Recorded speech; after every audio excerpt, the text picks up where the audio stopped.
All right, so this next tool, feelings in my body, this is going to be a little bit harder to teach because I really love to have you in person and to really catch those subtle clues of your emotions.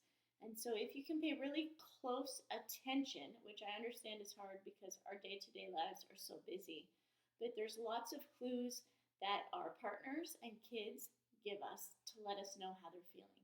It could be a subtle change in their tone, it could be that their eyes are watering, it could be just the smallest shift. And if we're able to be that in tuned with that person, we can pick up on it and go, I'm sensing a lot of emotion here. What's coming up for you? And so, what we want to get really good at is identifying those feelings and how they show up in the body. So, I'm going to include a little video. So, let's think about this. Your body is always sending you different messages and clues to let you know how you're feeling. Some feelings are really easy for us to register and we can automatically know what we need. So, for example, hungry. When your body is hungry, the clue it sends is your tummy grumbles or it might feel empty. Sends a message to our brain and we go, oh, I'm hungry, I need food. Easy peasy. If we're cold, we might shiver, we might get goosebumps, our teeth might jitter, and so it sends a message to our brain, and we go, oh, I am cold. I need a sweater, a hot drink, a blanket. I need to go inside. Those body clues are easy for our brain to register and link immediately to a feeling. But some of the feelings are a lot harder. Anxious, sad, mad, scared, those can be harder to identify the need because the sensations that come up in our body can make it feel as though we're in danger. So, for example, anxious. How does your body tell you you're anxious? Do you spend a lot of time thinking about that? Are you able to go, oh, my knee is bouncing. I'm feeling anxious. I need a break. I need to talk to somebody. I need to tell myself everything's going to be okay. Or do we just get stuck in that anxiety and kind of spin and spiral out of control? Everybody's going to be different.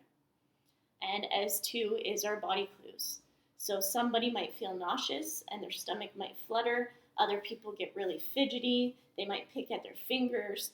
There's all kinds of different ways that anxiety shows up. But what we want to do is normalize those sensations and go, oh, I'm feeling anxious, I need. Or if we're angry, your fists might clench and get tight, your shoulders might bunch up and get really tight. Maybe we get really loud or stompy. Those are all clues we're feeling mad. Can we intersect and go, what do I need? I can recognize I'm feeling angry. What do I need? I need a break. I need to go for a walk. I need to release this energy. So, part of feelings in my body is really about identifying how that shows up and what those body clues are. And when we start to pay more attention to it, the easier it's going to be for us to identify and click in and go, oh, I'm feeling this. I need that. So, we're just building on being able to name it, notice it, and where it's showing up in our body and what it feels like. The more we're able to identify that feeling, the more we're going to build on it and the less our brain is going to sense it as danger. So typically this is really tricky because we don't like to feel our feelings. We don't get taught how to sit with it. And most of us, when those feelings come up, our brain automatically goes, ooh, this feels bad, danger, danger, danger, shut down. We might fight, flight, freeze. Those are our typical responses. And so if we've experienced a lot of upsetting or confusing events or traumatic events, our amygdala is going to be hypersensitive, and that's going to make us feel as though we're in a lot of danger, and our brain is going to be looking for lots of bad things. We're going to talk more about the brain next time. So, what I want you to do is go back and visit those uncomfortable feelings that you felt always and often, and see if you can refer back to the emotion wheel.